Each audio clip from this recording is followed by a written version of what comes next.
notice about the Fire Emblem fandom is that they rarely play other games and RPGs. So, I'm making it my mission to infuse some culture into y'all. This is Nick from Loptis, and this is Give Me 8 Minutes, where I give myself about 8 minutes to convince you guys to play a game. To buy a game.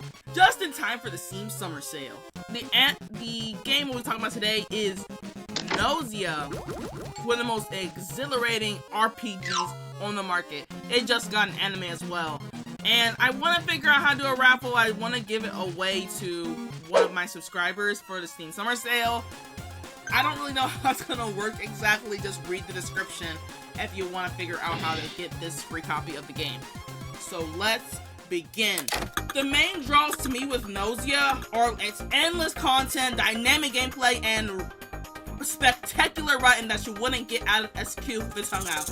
Okay, Gnosia is a game where you're in a spacecraft and one of the crew is not human. It's up to you to figure out who the killer is and put their ass into cold sleep, pack them up, eject them like it's Among Us. However, if you make enough mistakes and there are ever an equal number of Gnosia as there are humans, the ship is hooked. And you're gonna be getting your cheeks clapped by Gnosia SQ for all of eternity. You did, Kate. I don't know. I don't have time to explain it, but you're in death loops. It's like Freaky Friday. Wait, that's not loop. Groundhog Day. It's like Groundhog Day, and you're trying to figure out how to get out of the death loops. Isn't that an interesting hook? I think so. And I just have to briefly explain the RPG gameplay because this is a social deduction game, but there aren't real people, so you gotta play against the characters who are just operated by a computer. But since we can't convince computers of shit, we need stats, skills, and experience points to simulate deceiving people and convincing people of the truth. The thing is that all the cast members also have their own stat lines and abilities and strengths and weaknesses, so it makes it really fun and engaging keeping track of all the information. They have a lot of habits and stuff that carry over between matches. For instance, Queen Yuriko has this habit: if she's one of the Gnosia, she will vote for Gnosia randomly. She's a troll like that. If Yuriko is voting for somebody randomly and they aren't even in conversation, they are Gnosia and she is Gnosia. Trust me, 100%. There are lots of patterns like this for you to exploit and recognize and feel rewarded by. And to use Queen Yuriko again, she gets the retaliate skill quite early, and this is basically a guaranteed cold sleep or eject button if you have enough charisma, like Big Dog Yuriko, oh! And talk about aura farming. All the characters play differently and have their different strengths, so it's always fun to play. But this game isn't just like Among Us. That's why I did the little werewolf thing. So when it's like werewolf, you have your roles like engineer, which is kind of like seer, and Seer has his own objectives. Shit, I'm losing time. I'm blanking. I'm losing time. And Seer, engineer, it has its own side objectives too. They have to tell you who's nosy or not. The crew might not believe you, but that's your job. And then additionally, you have to find the bug, because the bug is alive at the end of the match. Then everyone loses. It doesn't matter if it's Gnosia or humans. And you can play as any role that you want. You can play as Gnosia, you can play as Bug, you can play as Engineer. You can play as any role, and it has all the same roles as Werewolf 2. So Guardian Angel, etc. Whatever. How much time do I have left? Okay, we only used 3 minutes. Oh, thank God.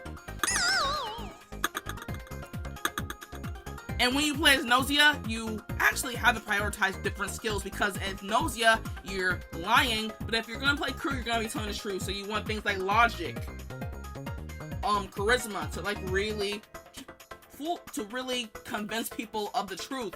But with Gnosia, you want your performance up, you want your stealth up, so that people don't get what you're putting down, you know? All these different variables always get my mind racing with Gnosia. That's just the gameplay. The gameplay is super fun, but the story feels very non-linear. Yes, there's a linear overall story about the death loops, how you get out of them, but Most of the mandatory events can be collected out of order, so each player will have a unique experience. So if you are one of those people who like hundreds of endings in games that aren't just arbitrary bad ends looking at you underline, this game is really going to speak to you. For instance, try getting Comet into Cold Soup first. This is a requirement for a peak event. There's another peak event at both Jonas and Shigemichi claim engineer at the same time.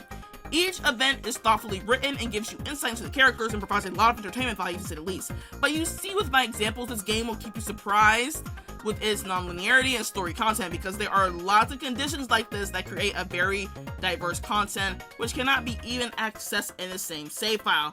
Speaking of which, in this game, I gotta use my secret weapon. You can fuck in this game. There's romance in this game, and I know my Fire Emblem fans, that's the only reason I like playing video games is to get laid, and you can get laid in this game, but beware, some of the options are bisexual, but most are not. So if you like these guys, choose to be a girl. If you like these girls, pick a boy. But I know my Fire Emblem audience will love getting... And a lot of these romance events, where they play out, you cannot get them in the same save. I have put 50 hours in this game, and I have not even seen most of the content in the game. There's just so much to explore. Pretend like I didn't convince you yet. Where am I? Okay, we're making good progress. And now I gotta get to this peak writing. If you're anything like me, you like a little bit of shock value. Things that get you feeling emotions. And trust me, Gnosia always gets me heated up.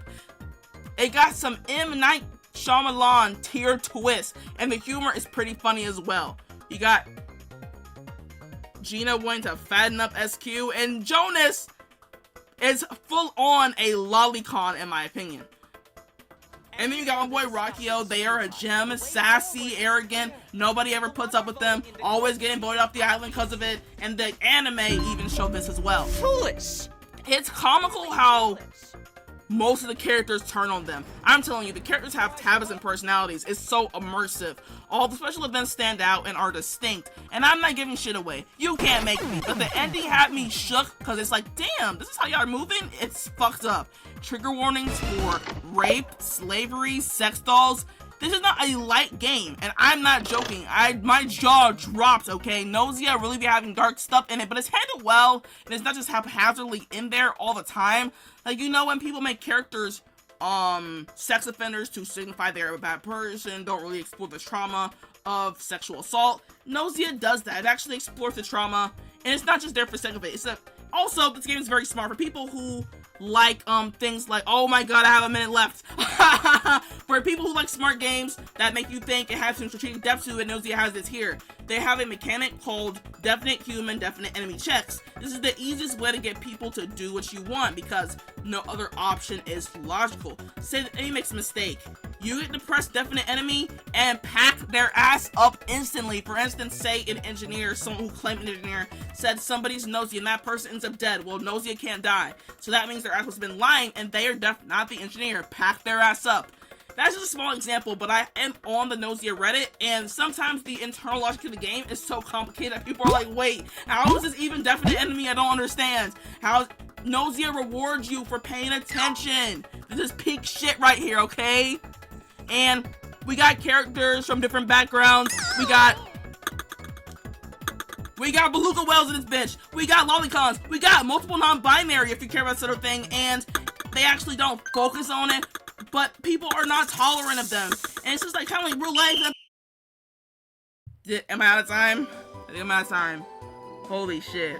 I got that done pretty fast, I think. Did I sell you on the game? Comment within a week, and I'll try to gift one lucky person on Steam. Sayonara, my amigas.